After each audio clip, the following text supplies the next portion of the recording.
பண்ணுறேன். இதே மாதிரி நீங்கள் சடசடன்னு வெடிக்குது. பெருங்காயத்தூளும் சேர்த்துக்கலாம். பாருங்க, நம்ம சூப்பரான இட்லி பொடி ரெடி ஆயிடுச்சுங்க. நான் வந்து எனக்கு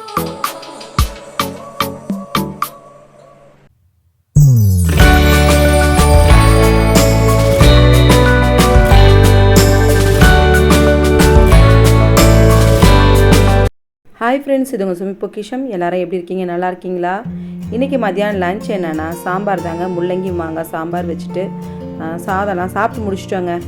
ரேஷ்மாவுக்கு வந்து முள்ளங்கி மாங்காய் சாம்பாரும் வெண்டைக்காய் பொரியலும். வெண்டைக்காய் வாங்கினது அவங்க ரேஷ்மாவுக்கும் டேரனுக்கும் தான் கரெக்டாக வரும். அதனால் அவங்க 2 பேருக்கும் ரொம்ப பிடிச்சதுனால அவங்க 2 பேருக்கும் வெண்டைக்காய் பொரியல் செஞ்சேங்க. டேரனுக்கு உடம்பு சரியில்லை, அதனால் அவன் இன்றைக்கி ஸ்கூலுக்கு போகலை.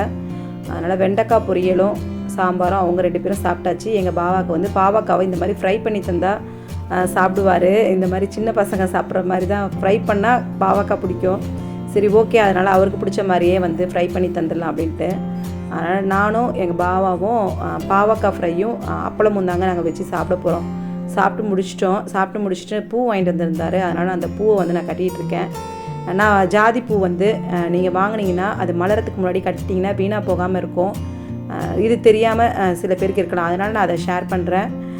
ஜாதிப்பூ வந்து மொட்டாக இருக்கும் போது நீங்கள் கட்டிட்டு ஈரம் இல்லாமல் நீங்கள் வந்து கவரில் சுற்றிட்டு ஒரு பாக்ஸில் போட்டு நீங்கள் ஒரு துணியோ அந்த மாதிரி நீங்கள் வந்து சுற்றிட்டு நீங்கள் எடுத்து வச்சுட்டு நீங்கள் திருப்பி அடுத்த நாள் அதே மாதிரி கவரை திருப்பிட்டு நம்ம எடுத்து வைக்கும்போது அந்த புளியம்பூ மாதிரி ஆகாமல் ஜாதிப்பூ வந்து நீங்கள் கட்டினப்போ எப்படி இருக்குதோ அதே மாதிரி இருக்கும். நீங்கள் மலர்ந்த பிறகு நீங்கள் வச்சிங்கன்னா உங்கள் ஜாதிப்பூ வந்து புளியம்பூ மாதிரி மாறி போயிடும். அந்த கருப்பாக ஆகிடும் பார்த்திங்களா, அந்த மாதிரி ஆகிடும்.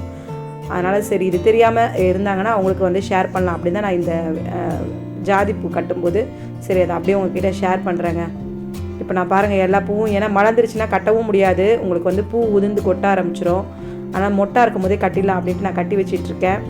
இன்றைக்கி என்னால் காலையில் வந்து வீடியோ எடுக்க முடியாமல் போயிடுச்சுங்க. இல்லைன்னா நான் எடுத்திருப்பேன். ரொம்ப வந்து பனி இறங்க ஆரம்பிச்சிருச்சு. அதனால் நான் காலையில் எழுந்திரிக்கும் போது வீடியோ எடுக்கிற அந்த மூடே இல்லை. அதனால் நான் வந்து சமையல் எடுக்கலை. அதனால தான் சாப்பிட்டு முடித்த பிறகு சரி அதை அப்படியே உங்ககிட்ட ஷேர் பண்ணிடலாம் அப்படின்ட்டு. அதுவும் இப்போ முள்ளங்கி சீசன்னால் முள்ளங்கி நீங்கள் சாம்பார் வச்சிங்கன்னா ரொம்ப நல்லாயிருக்கு. முள்ளங்கி நல்லா வதக்கிட்டு நீங்கள் செய்யும்போது நல்லாயிருக்கு டேஸ்ட்டு. எங்கள் பாபா இன்றைக்கி முள்ளங்கி சாம்பார் ரொம்ப சூப்பர் சொல்லி சாப்பிட்டாரு. அதனால் முள்ளங்கி சீசன் அப்போது நீங்கள் இந்த சீசனுக்கு என்னென்ன கிடைக்குதோ, பழமாக இருந்தாலும் சரி காய்கறியாகவும் இருந்தாலும் சரி அதை நீங்கள் கண்டிப்பாக எடுத்துக்குங்க. அப்போ நம்ம உடம்புக்கு வந்து கரெக்டாக செட் ஆகிக்கும்.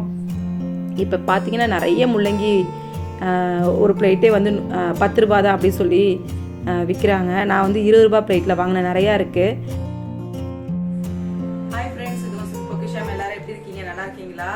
நியூ இயர்லாம் எப்படி போச்சு? எங்களுக்கு நியூ இயர்லாம் ரொம்ப நல்லா போச்சுங்க. இன்றைக்கி நான் உங்ககிட்ட வந்து ஷேர் பண்ண போகிறது என்னென்னா இட்லி பொடி நான் எப்படி செய்வேன்றதை உங்ககிட்ட ஷேர் பண்ண போகிறேன். நான் வந்து கொஞ்சம் கொஞ்சமாக தாங்க இட்லி பொடி செஞ்சு வச்சுப்பேன். ரொம்ப நல்லாயிருக்கும் டேஸ்ட்டு.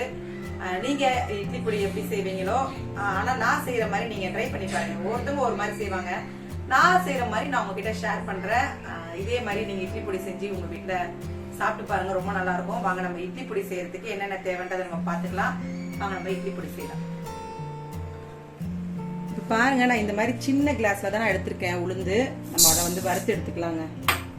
நம்ம சிம்லேயே வச்சு தான் வறுத்துக்கணும், இல்லைன்னா நமக்கு வந்து தீஞ்சு போயிடும். ரொம்ப சவந்துருச்சுனாலும் இட்லி பொடி நல்லா இருக்காது. நான் ஸ்டவ் பற்ற வச்சுட்டு தான் ஹீட் பண்ணிட்டு தாங்க நான் சேர்த்துருக்கேன்.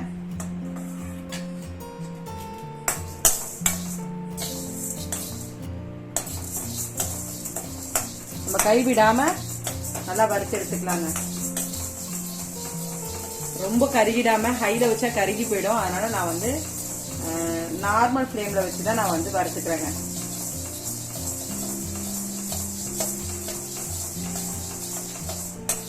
நம்ம சவந்து நல்லா வாசனை வரும் பார்த்தீங்களா, நம்ம வாயில் எடுத்து போட்டால் கொஞ்சம் கடிப்படுற மாதிரி, நல்லா முறுமுறுன்னு கடிப்படுற மாதிரி இருக்கணும். நறுக்குன்னு வந்து கடிப்படணும். அந்த மாதிரி நம்ம வந்து வறுத்து எடுத்துக்கலாம். வாயில் எடுத்து போட்டால் நறுக்குன்னு வந்து கடிப்படுது. இப்போ நம்ம வந்து இதை வந்து பிளேட்டில் மாற்றிடலாங்க. இங்கே ஒரு பிளேட்டில் நான் வந்து கொட்டிக்கிறேன். இந்த சைடு வந்து பிளேட்டில் வந்து நம்ம கொட்டிடலாங்க, இல்லைன்னா தீஞ்சு போயிடும். ரொம்ப சூடு அப்படியே வச்சுட்டோன்னா. அதனால் ஆறத்துக்காக நான் கொட்டி வச்சுருக்கேன். இதில் 1/4 வாசி தான் நான் கடலைப்பருப்பு எடுத்திருக்கேன். எந்த நீங்கள் டம்ளர் எடுத்தீங்கனாலும் சரி, இல்லை ஏதாவது ஒரு பவுல் எடுத்தாலும் அதில் 1/4 வாசி மட்டும் எடுத்துக்கோங்க. கடலைப்பருப்பு எடுத்திருக்கேன். கடலைப்பருப்பையும் நம்ம வந்து சவக்க வறுத்துடலாங்க. வாயில் போட்டால் கடக் கடக்குன்னு வந்து சவுண்ட் வர ஆரம்பிச்சு. இப்போ நம்ம இதையும் வந்து பிளேட்டில் கொட்டிடலாம்.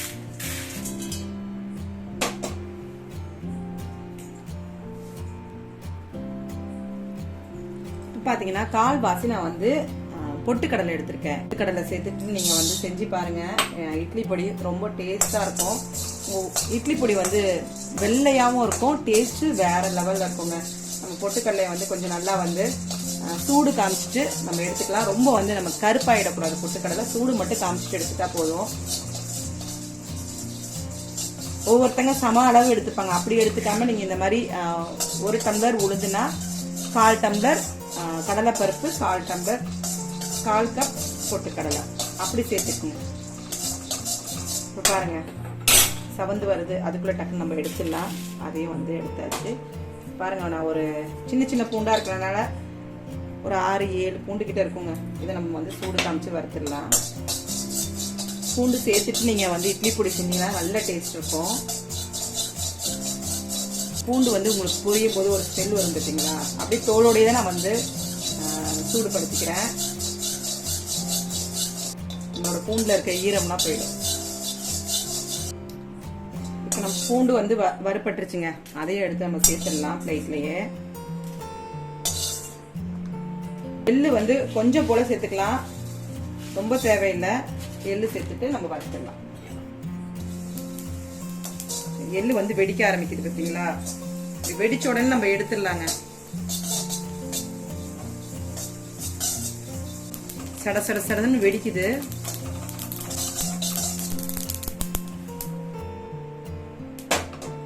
அடுத்து காஞ்ச மிளகாய் சேர்த்துக்கலாங்க. உங்களுக்கு எவ்வளோ காரம் வேணுமோ அவ்வளோ சேர்த்துக்குங்க. நான் எனக்கு காரத்துக்கு தேவையான அளவு சேர்த்துக்கேன். ஏன்னா என்னோட காஞ்ச மிளகாய் ரொம்ப காரமாக இருக்கும், அதனால் நான் அதை சேர்த்துக்கிறேன். எண்ணெய் எல்லாம் சேர்த்துறாதீங்க. எண்ணெய் சேர்த்து நீங்கள் வறுத்து வச்சிங்கன்னா ஒரு மாதிரி மக்கு வாடை மாதிரி வந்துடும். அதனால் அது இல்லாமல் நமக்கு வந்து திரியாக ஒட்டிக்கிற மாதிரி ஆகிடும். அதனால் இதில் சூடு மட்டும் நீங்கள் காமிச்சு வறுத்து எடுத்துக்கோங்க. பாருங்கள் நம்ம காஞ்ச மிளகா வந்து வறுத்தாச்சு. அதையும் நம்ம பிளேட்டில் கொட்டிடலாம். அவ்வளோதாங்க, ஸ்டவ் ஆஃப் பண்ணிடலாம். இப்போ நம்ம இதை நல்லா ஆற வச்சுட்டு இதோட வந்து உப்பும் மிளகு பெருங்காயத்தூளும் சேர்த்துக்கலாம். தேவையான அளவு உப்பு சேர்த்துருக்கேன். நம்ம அரைக்கும் போது பெருங்காயத்தூள் சேர்த்துக்கலாங்க. இப்போ நம்ம ஆறின பிறகு நம்ம அரைச்சி எடுத்துக்கலாம். வறுத்து வச்சிருக்க எல்லாம் ஆறி போயிடுச்சு. வறுத்து வச்சிருக்க பருப்பெல்லாம் ஆறிடுச்சு. இப்போ வந்து மிக்ஸி ஜாரில் சேர்த்துக்க போறேங்க. நீங்க இந்த மாதிரி செஞ்சு பாருங்க. பொட்டுக்கடலை சேர்த்து நீங்க இது வரைக்கும் செஞ்சது இல்லைன்னா செஞ்சு பாருங்க, ரொம்ப நல்லா இருக்கும் டேஸ்ட். ஒரு 1/2 ஸ்பூனுக்கு பெருங்காயத்தூள் சேர்த்துக்கலாங்க. இப்ப நான் வந்து நல்ல நைஸா தான் அரைச்சி இட்லி பொடி சேர்த்துப்பேங்க. ஏன்னா குறைன்னு அரைச்சிங்கன்னா பல பேருக்கு பல்லுல போய் மாட்டிக்கும். எங்க வீட்டுல குறைன்னு நாங்க சாப்பிட மாட்டோம். அப்படி சாப்பிடும்போது பாத்தீங்கன்னா ரொம்ப வந்து நைஸா அரைச்சிட மாட்டேன். ஒருத்தங்க அப்படியே அந்த பருப்பு அப்படியே உங்களுக்கு ஒண்ணு பாதியமாவே அரைச்ச மாதிரி இருக்கும். அந்த மாதிரிலாம் உங்களுக்கு பல்லுல போய் மாட்டிக்கும். எங்க பாபாக்கெல்லாம் பல்லுல போய் மாட்டினா பிடிக்காது. அதனால நான் வந்து நைஸா என்னால மிக்சியில எவ்வளவு நைஸா அரைக்க முடியுமோ அந்த அளவுக்கு நான் நைஸா அரைச்சிட்டு அரைச்சிட்டு நான் உங்ககிட்ட காட்டுறேன். பாருங்க நம்ம வந்து இட்லி பொடியை அரைச்சிட்டு வந்தாச்சு. பாருங்க பாருங்க மிக்ஸி ஜார்ல நான் வந்து இந்த அளவுக்கு அரைச்சி எடுத்திருக்கேன்.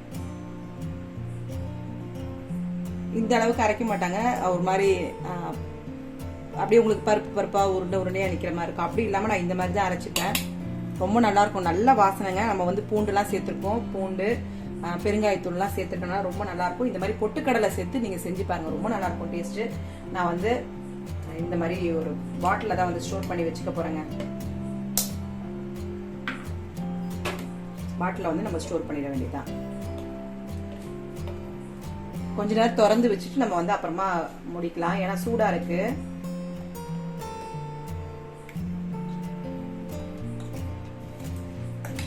காலை டைம்ல வந்து நான் இட்லி பொடி தான் முக்கால்வாசி, ரேஷ்மாவும் சரி நானும் சரி இட்லி பொடி தான் சாப்பிடுவோம். உங்க வீட்டுல வந்து பொம்பளை பிள்ளைங்க இருந்தாங்கன்னா அவங்களுக்கு உளுந்தங்களி செஞ்சு தரணும்னாலும் சரி, டெய்லியுமே இட்லி பொடியில வந்து நம்ம அவங்களுக்கு வந்து நல்லெண்ணெய் ஊத்திட்டு கொடுத்தாலே ரொம்ப நல்லதுங்க.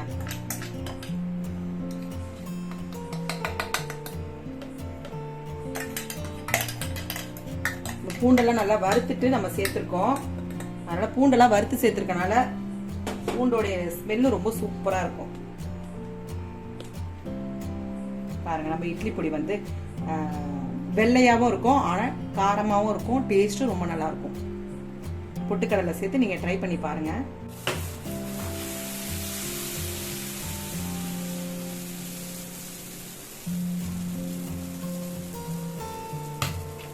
நம்ம நல்லெண்ணெய் சேர்த்துட்டு தோசை ஊற்றுங்க, அப்போ நல்லாயிருக்கும் டேஸ்ட்டு. நான் எப்பவுமே தோசைக்கு நல்லெண்ணெய் சேர்த்து தாங்க தோசை ஊற்றுவேன். இப்போ தோசை நல்லா முறுமுறு நம்ம எடுத்துக்கலாம். பாருங்க, நம்ம சூப்பரான முறுமுறு தோசை ரெடி ஆயிடுச்சு. ரொம்ப பசி வந்துருச்சுங்க, எனக்கு டைம் ஆயிடுச்சு, சாப்பிட்ற டைம் வந்துருச்சு. பாருங்க, நம்ம சூப்பரான இட்லி பொடி ரெடி ஆயிடுச்சுங்க. நான் வந்து எனக்கு தேவையான அளவு இட்லி பொடி வச்சுக்கிட்டேன். நம்ம நல்லெண்ணெய் சேர்த்துக்கலாம்.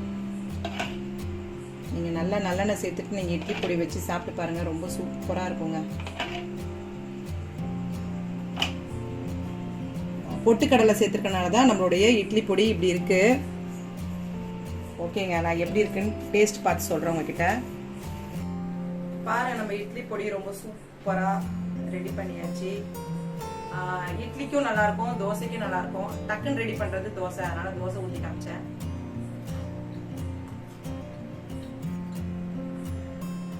சூப்பருங்க. சாம்பார் சட்னி எதுவுமே தேவையில்லை, இட்லி பொடி வச்சு சாப்பிட ரொம்ப சூப்பராக இருக்கும். எனக்கு ரொம்ப பிடிச்சது இட்லி பொடி, ரேஷ்மாவுக்கு ரொம்ப ரொம்ப பிடிக்கும், எங்கள் பாபாவுக்கும் பிடிக்கும். இந்த மாதிரி நைஸாக நீங்கள் அரைச்சிட்டு நீங்கள் சாப்பிடும்போது பல்ல போய் மாட்டவே மாட்டாது. நான் இவ்வளோ தாங்க அரைச்சிருக்கேன். நான் எப்பவுமே அளவுக்கு அதிகமாக அரைச்சி வைக்கவே மாட்டேன், ஏன்னா உங்களுக்கு மக்குவாட மாதிரி ஒரு டேஸ்ட் மாதிரி அந்த ஃப்ரெஷ்ஷான டேஸ்ட் போயிடும். அதனால் நான் எப்பவுமே இந்த மாதிரி சின்ன டம்ளரில் அரைச்சி நான் எடுத்துப்பேன். நிறைய பேர் இருந்தாங்க, நிறைய அரைச்சிட்டு தீர்த்துலாம் ஈஸியாக தீர்த்துடலாம். நான் வந்து அப்படி திக்க மாட்டேன். அதனால நான் அரைக்கிற மாதிரி உங்ககிட்ட ஷேர் பண்ணியிருக்கேன். இந்த வீடியோ உங்களுக்கு பிடிச்சிருந்தா கண்டிப்பாக லைக் பண்ணுங்க, உங்க ஃப்ரெண்ட்ஸோட ஷேர் பண்ணுங்க, எனக்கு சப்போர்ட் பண்ணுங்க. அடுத்த ஒரு குக்கிங் வித் vlogல நம்ம சந்திக்கலாம்.